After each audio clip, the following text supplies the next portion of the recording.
Dwala, good morning. Thanks very much for joining us on this edition of the Review of Tabloids. As usual, it is your regular platform where we analyze key stories in newspapers in Cameroon and some selected African countries. We know that since Monday, there's been so much news that has been flowing in the papers, ranging from the presentation of the report of French involvement in Cameroon's independence struggle in Paris. We have also seen some political parties that are already making movements ahead of the presidential elections.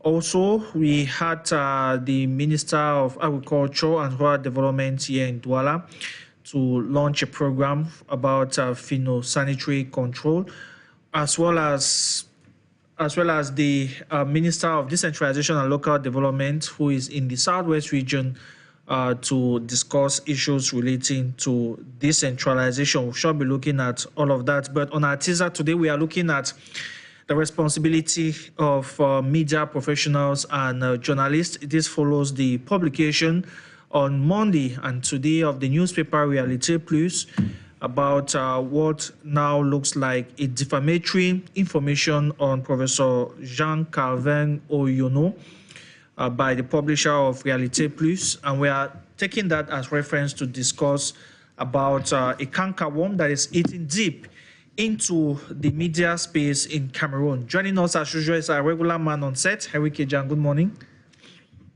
Well, good morning, Peter. Good morning to our televiewers. Did I hear you say it's a cold morning in Douala? So when you say that, some people might think it's raining. No, it's not raining. And some people might think that, well, Douala is... Maybe at least the air is a little bit fresh. Yeah, in the early mornings, we are in the Hamatan. Yeah. And so it equally affects those of us in the along the coast. Yes. So the mornings are fresh, maybe from about 4 a.m. right up to, say, 7:38. So maybe you are saying that because so don't make people to believe that it's going to cold. Already it's very hot outside. Yeah. Well, good morning to our televiewers. Thanks for being for the pleasure to be here. Yeah, let's go straight to our teaser this morning before we get in real details into the papers. We understand that journalists have been called so many times to ensure ethics and practice in their profession. And today we have seen a clear case of one of the newspaper publishers coming out to apologize for a defamatory article on someone. That article was produced by Realite Plus on the 20th of January, where the headlines was, in fact, I can't even read the headlines because it's too defamatory. Well, as you can watch there on your screen, that's the paper of today, where the publisher is presenting his excuse to Professor Abba Oyono Jean-Calvin for some defamatory statements made in an earlier publication. Probably our producer should put that publication for reference. The earlier publication that was made on Monday as well against Professor Abba Oyono Jean-Calvin, citing a whole lot of, personal issues and defamatory statements about the professor. And that is now taking us to explore a situation which is eating deep into the journalism sphere, which is, the absence of ethics and morals amongst media professionals. Yeah, Peter, it is it's regrettable that Realite Plus should publish such a defamatory article on the person of Professor Abba Oyono. And the first thing is, I have discovered that for some time now, we have not seen cases of, seminars and workshops on, the role of the media. Yeah, the role of the media. Yes, in trying to treat information, gather information, treat and disseminate for some time, because there was a period where almost every day you could find defamatory articles. And so it was the responsibility of some organizations, to make sure they address this issue through workshops and seminars to remind fellow colleagues of the profession to sit up. Well, before we continue, let us be very clear about the penal code, what the penal code holds on defamation. The penal code says, in case of defamation, you are punished for 2 weeks to 6 months with a fine of, I think, 3 million or 2 million francs. Yeah. Now, if you can imagine a publisher who is dumped in jail for 6 months, it is not a suspension. It is not what the National Communication Council does. Yeah, we are talking now criminal charges. Criminal charges. Yeah, criminal charges. Yeah, if you spend 6 months in jail for defamation, you spend 2 million francs that you would have used to manage your media organ or your paper. That would probably do good to you. But spending 6 months, it's a whole problem. Now, that aside, you see, when we goof editorial or we goof professional ethics, it calls to question what is behind such a defamatory article. Exactly. What could be behind such defamatory article? And this brings me to one thing. Is it a manipulation by someone who used Reality Plus to run down the image of the Varsity Dawn? It could be from that perspective. We all know that. Yeah. And we know how some individuals, the government, some organizations or whoever use some media organs to, run down the image of people, of organizations, of personalities, of politicians. That is very clear, we know. We don't want to call names here. But this is now, it calls to question. It's becoming disturbing. It's disturbing, especially as we are in an electoral year. You will find such things very clear. It is very clear. And I think that those who are involved, in trying to organize seminars, workshops. I was discussing with one of our colleagues. Let me be very clear with you. One of our colleagues, the chapter president of the Cameroon Association of English-Speaking Journalists, happened on me yesterday in the newsroom, and she asked, "Okay, I'm preparing something. What should I prepare ahead of, World Press Freedom Day? What should I prepare ahead of Women's Day?" Because she wants. I gave her what she could prepare. I brought this in without even knowing that today. That Reality Plus could tender an apology. Yes. So I presented everything and I handed it to her. I said, "Okay, that's left to you, if you can execute." So you see, it is a disturbing trend, but we should be very careful. We're in a very complicated period where, one, the political atmosphere, the political climate is not conducive enough. Two, you can use anybody to run anyone down and it will cause a lot of problems. Yeah. Political parties are coming up, they will run their leaders down. We know this, and it is happening every day, even on social media platforms that you and I, belong. And that those things breathe contempt. It breathes contempt. That is why some people too many people like such things. But, if you're a professional, that is a trash. That is a trash. Now, there is a mea culpa that he has made. But what is the credibility now of his newspaper, of his image as a publisher, to propagate such a blatant lie? And there's also a lawsuit. There's a lawsuit against him. Yeah. A blatant lie, on someone who has established, who has a pedigree of integrity, someone who is a trainer, who is fashioning young people to come up. Now, you see, because we know the publisher of Reality Plus. And his style. And we know his contributions that he has made. Yeah. That is why I keep asking, was that man manipulated? Was he manipulated to do that? Is he having a personal problem with Professor Oyono? You see, so now it is a very, very serious issue. Every day we talk about the decriminalization of the press. I just wanted to come to that because I think among journalism forums, following the publication by Reality Plus, the apology this morning, it's been very, very intensive amongst journalists. It has provoked lots of discussions because you have, two schools of thought who believe that journalism crimes should be criminalized. And we have another school of thought who say that they should depenalize, these crimes of journalists. But when you look at the nature, the intensity, and how, how can I put it? Let me say, how, the frequency of stories like this, defamatory stories like this, libelous stories like this, where do you stand personally? Peter, look, the law number 90 slash, I think 052, 052 or 053 of 1990 is very clear on, freedom of expression. But then, does it open the floodgate to, unnecessary treatment of, in fact, just to publish anything? The decriminalization of the press is a serious debate that we have always had. Yeah. And, I know there is a document that came out produced by Mwalimu George Ngwane that was supposed to send to Parliament for adoption, that access to information. Yeah.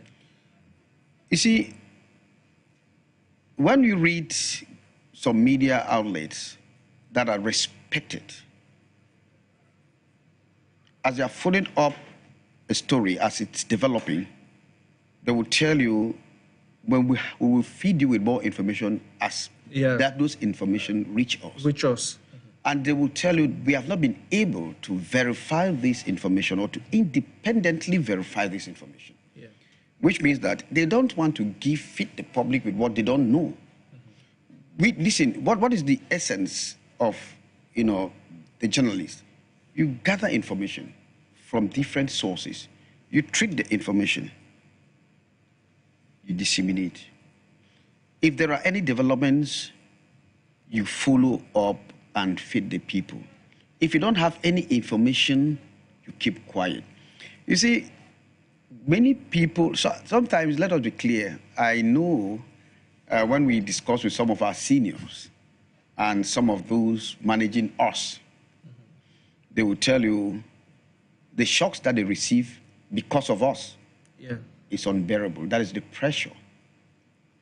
Because what you will do here, Peter, the responsibility resides on your publisher. Yes. So while he's absorbing the shock, you are here thinking that you are a free man. You are a free man. But you don't know the consequences that you have caused to him. I remember when we went to Babwantu to bury Pius Njawe. The editor-in-chief at the time was Frederic Bungu of Le Messager. And in his eulogy, Frederic Bungu said, I will not be able to quote him verbatim. He said, our boss, all the blows that were directed to us, you absorbed them. You took them. Because you wanted to protect us. You see, that is enough to tell you that we recognize the errors we commit, but the responsibility lies on our publishers. You see, because a paper like Messager has established an aura in the media landscape which needed to be protected. And so Pius Njawe wanted to do just that. I remember, because they will tell you, if they want to really follow, when I say follow, I mean stricto sensu. Yeah. Because I will tell you censorship is not there. Yeah, it's there, but the censorship begins from us.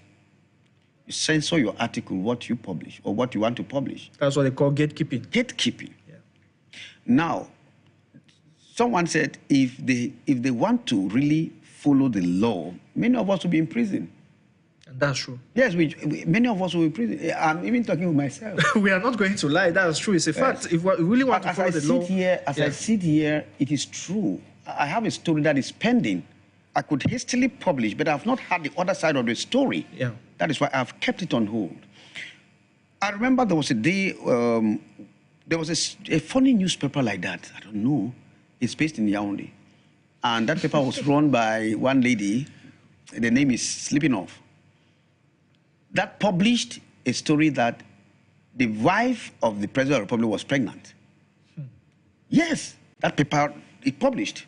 And there was news all over. At the time, this thing was not common. This social media, these are... Yeah. So we're reading. And, you know, in that story, the writer said the president's wife was pregnant, and they even gave the name of the baby. She already had the name of the baby in the stomach or in the womb.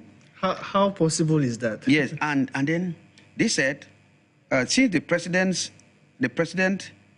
and that from I think, how do you call it? To know the sex of a child, how do you call it? An ecography? Yes, from the ecography result, it's going to be a girl child. Now that the president has a girl child, that is named Eyenga, they cannot give a name to Eyenga. So she crafted a name that could be going to the grandmother of the president. Conjuring things. No, they will certainly name the child after the grandmother of the president.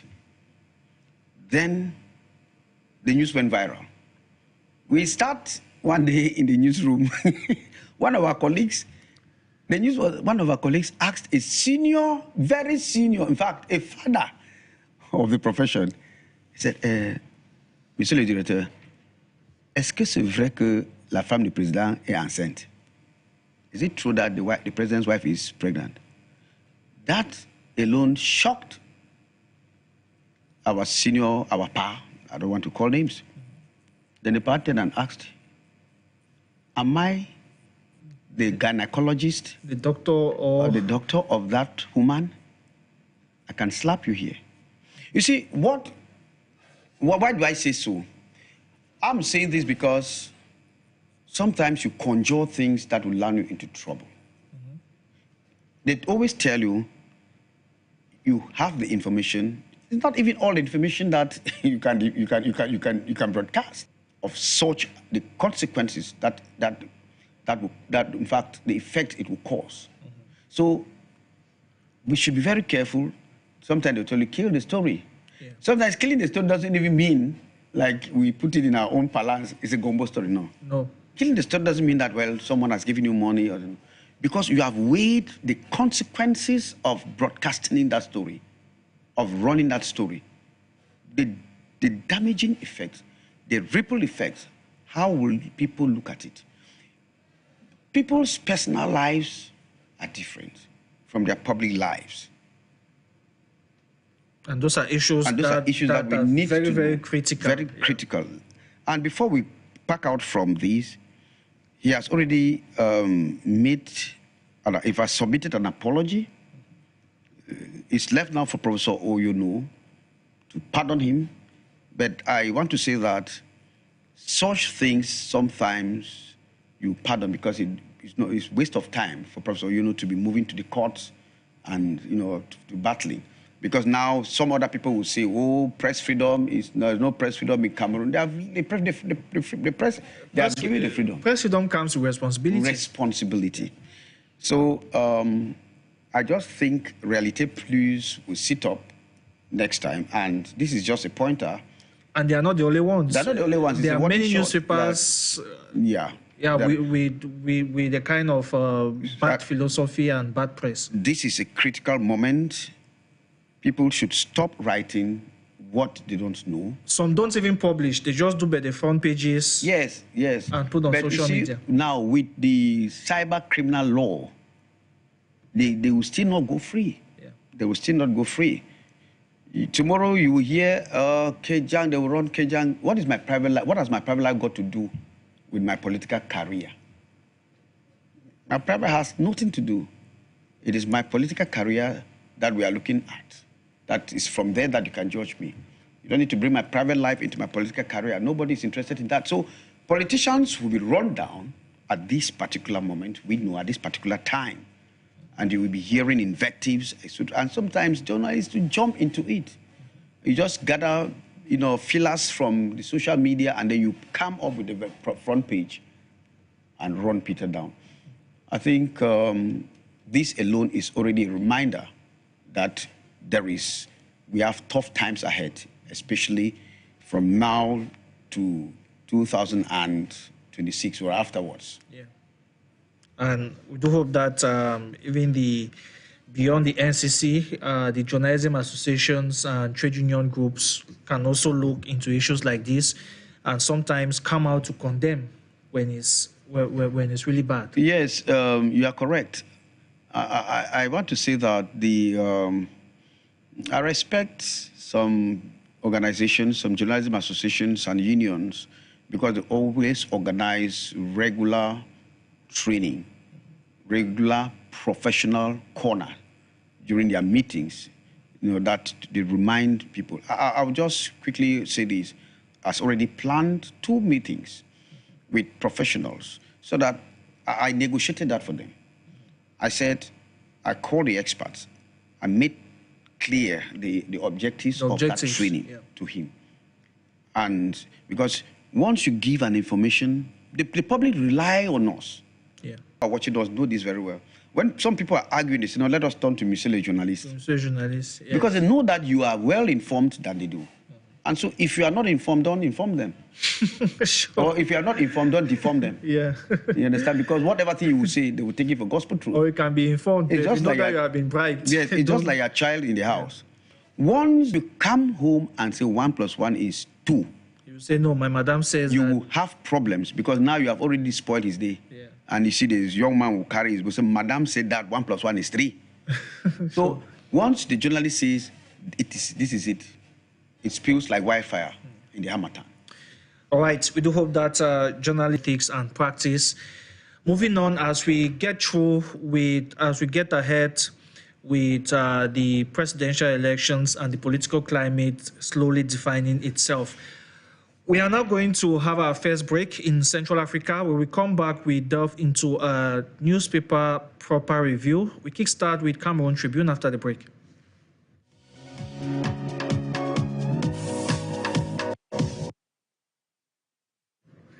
Cameroon Tribune headlines: Digitalisation des états civils urgent signalé. The paper highlights that there is the need to digitalize the civil status registry in Cameroon, and there is an urgency. This is one of the issues that are dominating discussions in Boya, in a week-long workshop organized by the Ministry of Decentralization and Local Development. Henry, we have been talking about this for quite some time now, the importance of digitalizing the civil registry. We understand that in some regions like the Adamawa and East regions, and even the Northwest and Southwest regions, it's been very hard for people to get back their civil status documents due to some hitches. Yes. I think in this dispensation where we are in the digital world, some call it the fourth industrial revolution. Fourth industrial revolution. Yeah. We should not be talking about people not having birth certificates or civil status, marriage certificates, whatever, death certificates, etc., etc. We know we are still very much lagging.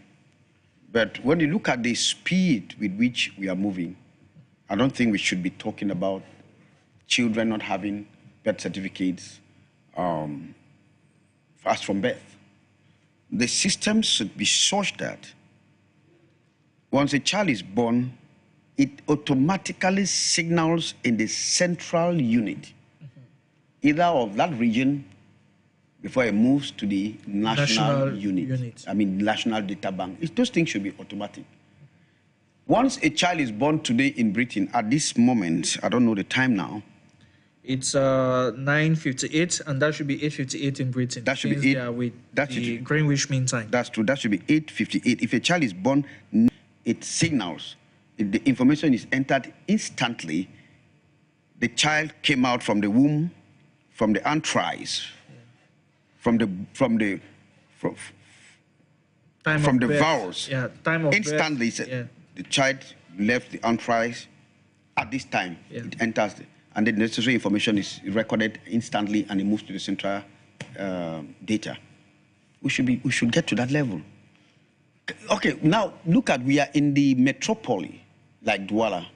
We have the same problem. Yes. I understand that, yes, in some of the hospitals, at least here, they do that. But what about children who are delivered in far-off areas where to get to a hospital or to a health center or health post, where because of the poor road conditions, you don't get there. And when they deliver, maybe at home, I know it's difficult now for women to deliver at home. We've not heard such things for long. And, the information is not quickly established, or the birth certificate is not quickly established. But even if it is established, how are they protected? Yeah. If in case you miss or you lost your birth certificate or it's damaged. I remember there was a time I misplaced mine. I cannot imagine what happened because I've been very careful about that. I had to leave Douala to Mamfe. Look at the cost. I had to leave Douala to Mamfe. And when you get there, you are not even sure to have it that same day. The point is that you are not even lucky to have the registrar. Yes. That is still available. You can imagine. I was fortunate. I was fortunate to have it. And you see, it was a long process. It was a long process.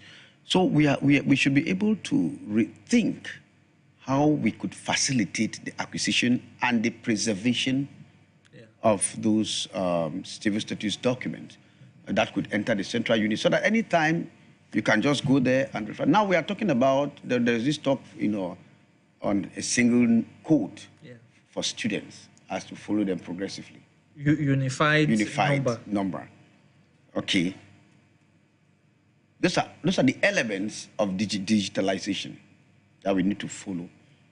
I hope that we are talking about 7 million children without birth certificates. Yeah, in Cameroon. In Cameroon, it is too much for a nation like this. So the government should do everything to make sure. All right, we stay with Cameroon Tribune. Cameroon Tribune has this very mysterious story, which I would like you to throw some words about it. Come on. It talks about a strange confession of a motorbike rider. Il highlights confession étrange avant une mort subite. Un conducteur de moto, avant de rendre l'âme, a fait part à des vendeuses mardi dernier au quartier Espoir de sa rencontre avec un supposé bienfaiteur qui lui a remis en octobre une engine au réservoir inépuisable. You can imagine. A motorbike handed to someone where the fuel tank never goes dry. That is and the man confessed, the bike rider confessed before he died, according to Cameroon Tribune. I think that story should be coming from Alliance Nyobia. Those are the stories he likes. Yeah, those are his stories. Those are his stories. Yes, you see, well, he confessed, but who is the person, who is that good Samaritan? You see, we cannot rule that out entirely. You see, because witchcraft is real. You see, are saying witchcraft, black magic, or whatever. But we know many of such cases. But then sometimes too, there are funny stories. I remember a case where always doing things hastily. I remember a lady took a bike and stopped the bike. Before she could climb on the bike, the guy had taken off. So, in order not to, fall off, the lady stepped down, and the man was riding and going, maybe because of his tramadol or whatever. So once he got to his destination, he discovered that the lady was no more there. He started shouting that he had carried a ghost. Whereas it happened. You see, those are stories, it calls for laughter, but we could not equally rule out the fact that we are living in a world of mystery. Yeah. And so this is a metaphysical world. We now move to the Post-Weekender. The Post-Weekender has this story which has been making news for some days now. Cameroon risks losing 340 billion francs yearly as Chad threatens withdrawal from Douala port. According to the story, the Republic of Chad has signed a transit deal for their goods, and this information has been triggering lots of reflections amongst Cameroonian economists and even media men who are questioning that is this the end for the Douala-Bangui-Jamena corridor, which fetches the country 340 billion francs. Unresolved problems along the Douala-Bangui highway, amongst them transit delays, corruption, insecurity, and harassment, issues that are also being faced by landlocked Central African Republic. Have they finally sealed the deal with Equatorial Guinea? Has Chad finally sealed the deal with According to papers, the deal is in place. Okay. You see, it is a very disturbing issue. Let us not, apart from the macroeconomic point of view, look at 340 billion. In transit fees. That comes to Cameroon. That comes to Cameroon. Yeah. That is huge money. That transit deal, you are just looking at that one from a macroeconomic perspective. Yeah. Look at it from the microeconomic perspective. How many trucks leave Douala through that corridor a day? We are talking about 2,000 trucks at least. How many drivers are there? We are talking about 2,000 drivers. How many assistants? Or even more for trucks who have maybe 2 drivers. Yes, you have the driver and assistants. Yeah. Because all the trucks have drivers and assistants. Yeah. So that is 4,000. Listen to me. That's 4,000 people. What is the quantity of water that they drink? It's 4,000 bottles of water. Maybe they can drink 2 or more. Or at least 4,000. At least 4,000 bottles of water. Let's go what you say, 4,000 at least. 4,000. Yeah. What is the quantity of, not everybody eats egg. What is the quantity of egg if we have to eat egg every morning? It is 4,000 eggs. I'm looking at the basic level, macroeconomic level, because they will leave the ports and everything. They have stops. Yes. What they spend. Because you are looking at what, you are looking at the transit fee. But I'm looking at it from the macroeconomic standpoint. I'm looking at it from the microeconomic standpoint. Yeah.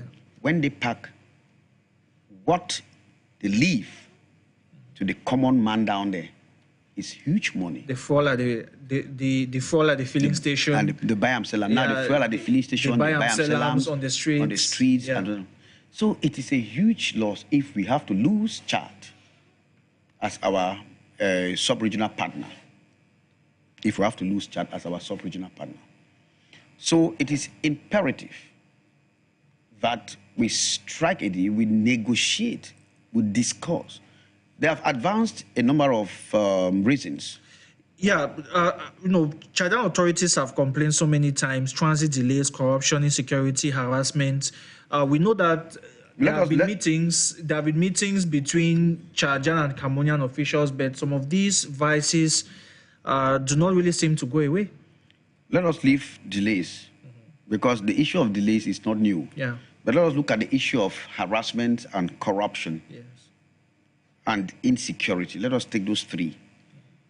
I'm beginning with harassment and corruption. It is true there have been complaints about harassment, because there was a time they had to stop, I think the National Security Boss and the Gendarmerie boss had to stop those things. You know, sometimes when they stop it, they will keep cool. They had even to remove some illegal controls.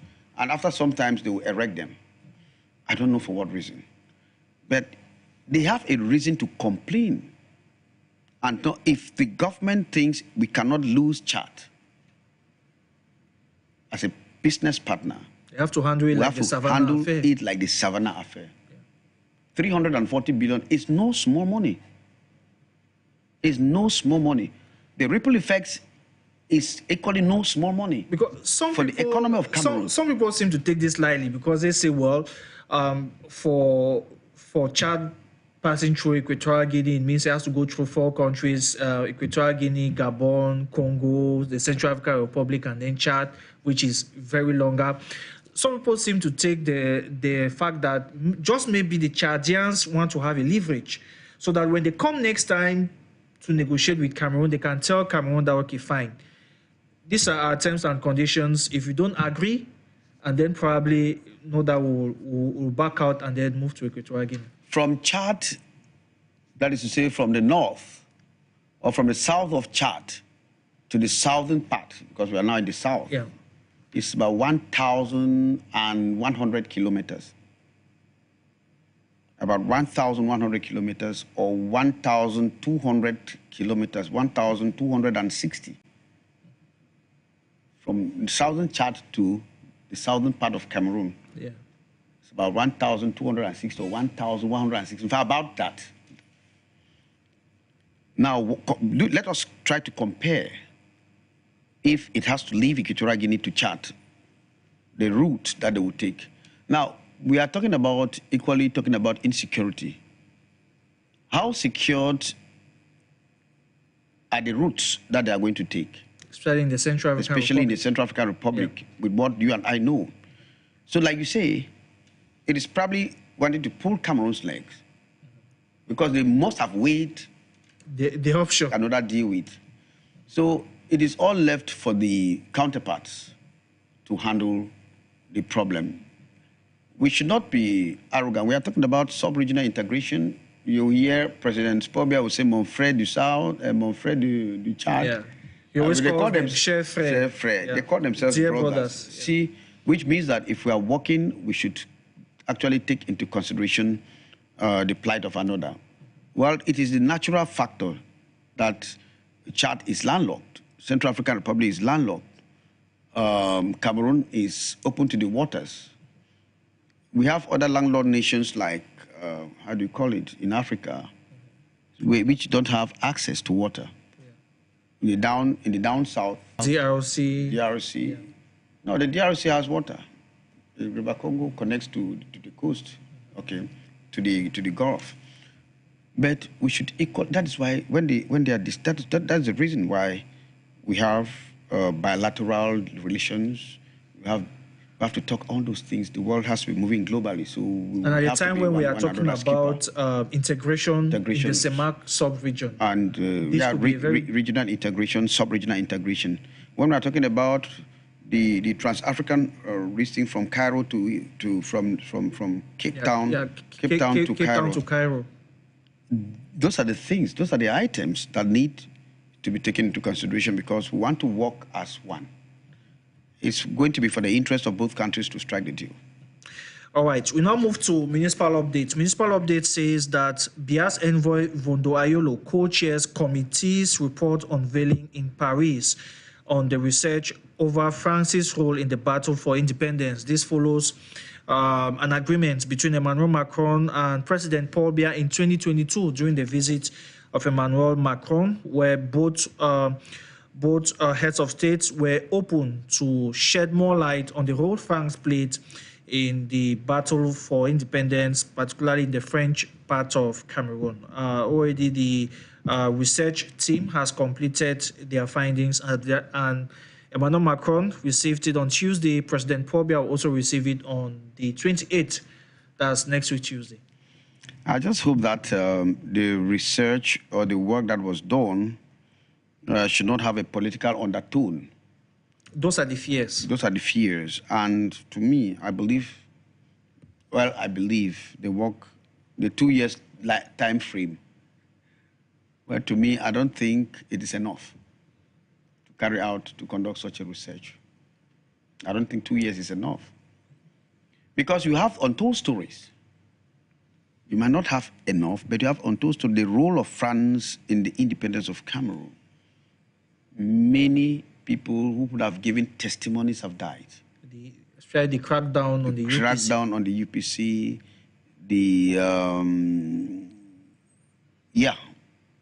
Crackdown on the UPC. Many people would have given testimonies. It is not like going into some libraries or into, how do you call it? The archives. The archives, and then you start sorting it and compiling them. No, that is not it. What was the methodology? Maybe they will tell us when they will come to hand President Biya's own copy. Yeah, on Tuesday. We'll be keeping an eye on that. Let's take a break and we move to West Africa, Nigeria, where, as we all know, we have been talking about problems in Nigeria and they don't cease to stop. On Monday, the National Labour Congress of Nigeria kicked against the increase in the cost of fuel. This time, it is against the telecom tariff hike, which has kept many Nigerians uncomfortable. According to Nigerian Tribune newspaper this morning, the NLC kicks against 50% telecom tariff hike. It reveals that the move is harsh And the tariff increase must result in significant service improvements. You have that story on page 4.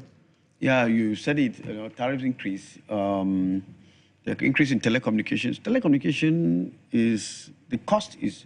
We have discovered that instead of the advancement in the telecoms industry is coming also with the corresponding increase. Also with the corresponding increase in the cost. The cost, yeah.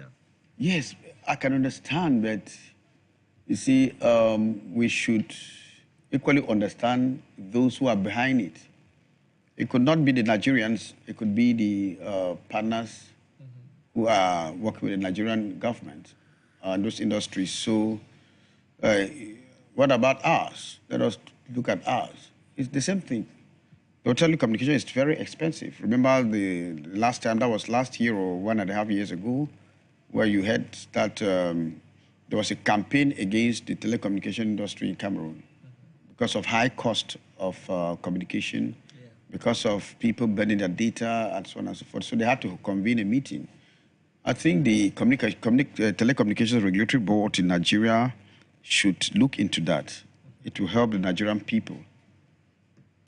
Also on Nigerian Tribune, Bello Tuji's Kam, who is the head of the new terrorist group in Sokoto, is said to be in disarray as troops killed second in command and 24 others, according to the Nigerian Defense Headquarters. You'll find that story on page 15 of the paper.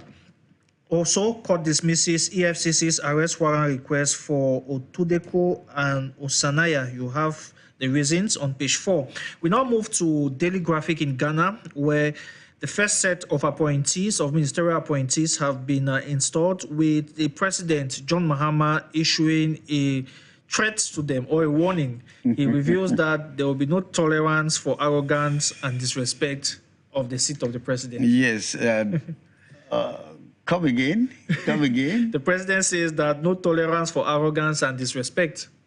On what? Yeah, he was installing ministerial appointees. Yes, I understand. The first set. The first set. That is good. And he is the one installing them, which means that they are accountable, they are responsible.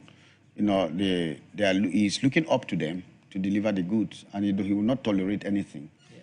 He will not tolerate inertia. He will not tolerate corruption. Yes, because now he's coming back to polish his image. Sure. Yes, he's coming back to polish his image and to deliver the goods. You know, Ghana is going through a serious problem. Yeah. They're going through very serious economic problems, so he needs to address those things for the Ghanaian people. Still on Daily Graphic, the reduction of ministries appears not to, is dividing public opinion. Why? According to some experts, they say reduced ministries portfolio is good, but they are urging for caution. What do they mean by that? You see, yeah, I understand. I'm trying to put it in context, in a context that you and I know. Yeah. There's a certain country that has about 62 or 63 ministries or ministerial departments, and some people said, well, each and every division should have something. So if it is for the fact that those who are clamoring for the non-reduction want that each county in Ghana should have at least a representative, in the ministerial department, then, okay, we can understand their worries. Yeah. But you see, we should go beyond that. You should go beyond that. We should go beyond tribal lines, in terms of appointments and so on. We're talking about a complex. Someone say Cameroon is so complex. If they don't appoint someone from Peters, even if they appoint someone from Peters division from Manu, and if it's not coming from your own village, from your own quarter. For example, the Kumba people say they want a minister. Yes. For so long, they have not had a minister. Yes, the Bangwa people too are saying that. The Bangwa people have been saying that for long. Okay. So you can imagine. Yeah, you can imagine. And some other tribes are saying the same thing, you see. So even if they appoint someone from your village, if it is not even from your quarter, there is some animosity, you understand? If it's not from your quarter, there is a problem. So what do we mean? They can appoint someone from, let me say any nasty thing. They can appoint someone from Menji, or from Libya, right? If it's not coming from Menji, or from Alo, or from Wabane, they will still complain. People will still complain. It would have been us. You see, no, but I think we should move away from that. I remember when, during Trump's first mandate, he appointed the daughter, Ivanka Trump. Yeah, Ivanka Trump. It means nothing to the American people. It means nothing. Mitterrand appointed the son. And ex-President Joe Biden just pardoned some members of his family. Of his family. Yeah. It means nothing. You see, when we are moving forward, when we want to grow, and there is a certain political leader who says, if he's voted the president, there are certain things that he will scrape off. Now, if Peter can deliver the goods, Mitterrand's son was the French minister in charge of African affairs, something like that. At the time, it's Christophe Mitterrand. Christophe Mitterrand. It means nothing to the French people. Nobody complains. It has nothing to do. I don't know which position Ivanka Trump will have this time. I don't know if she has been appointed already. But she's working with the father. But they are serving the American people and not serving their family. So from this perspective, if President John Mahama is saying that he wants to reduce the ministerial department, he wants to probably cut down on government spending and divert the money for something beneficial to the people, rather than looking at it as, if we have 63 ministers, okay, that is why we have Minister of State, that have Minister Delegate, you understand, Secretaries of State, and so on.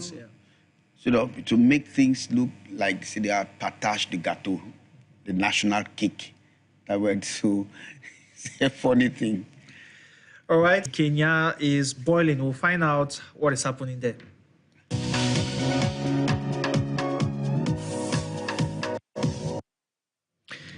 President William Ruto continues to be in the hot seat in what the Standard newspaper from Kenya qualifies as a face-off. According to the paper, the Public Service Cabinet Secretary Justin Muturi. However, Secretary to the Cabinet is having none of that, saying that he absconded the session, an indication of deep cracks in the Kenya Kwanza government of William Ruto. You read some of the quotes from the two personalities on page 4 of the Standard.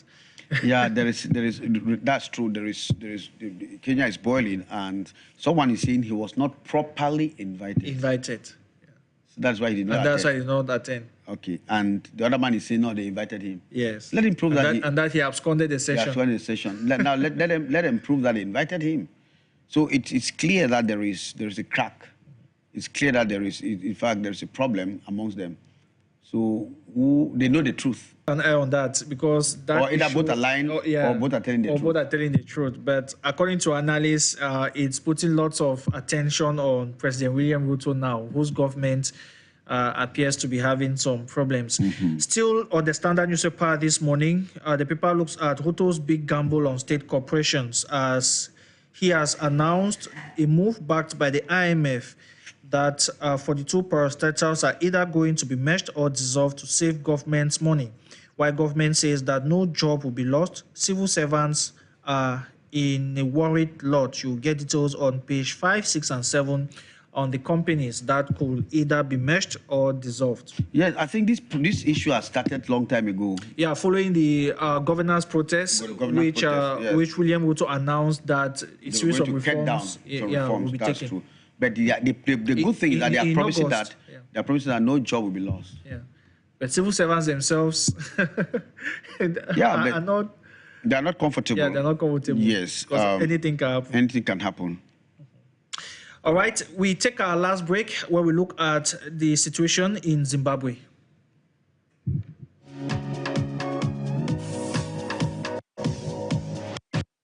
In Southern Africa, our focus is on daily news from Zimbabwe, where the paper highlights that high graft level sabotage the nation, according to Vice President Constantino Chiwenga, who says that Zambia's stability is now at stake due to high graft levels, which are sabotaging the nation. Don't forget that President Nagagwa, Emerson had.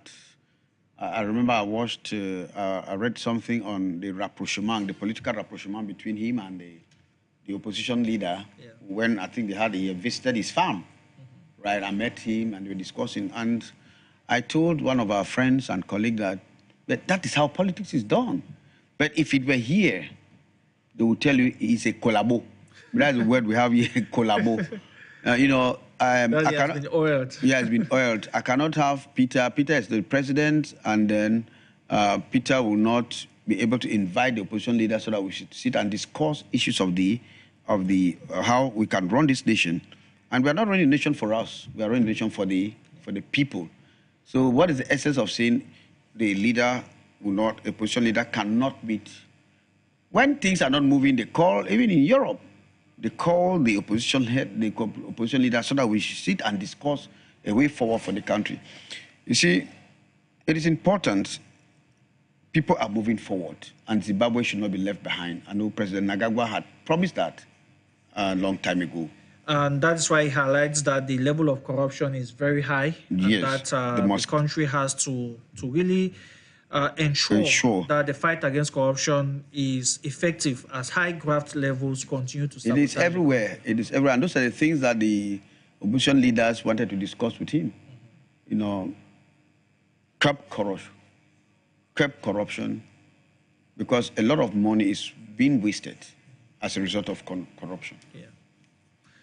All right, and it would be on that note that we call it quit on today's edition of the Review of Tabloids. Thank you very much, Henry, for coming. It's a pleasure, Peter. And God willing, Monday will be another day. And to you, televiewers, it was a pleasure being with you in this edition of the Review of Tabloids. Take the rendezvous same time on Monday. Tomorrow, Raul Pepe Bena will be here for the tabloid debate with him and his panelists. Coming up at exactly midday.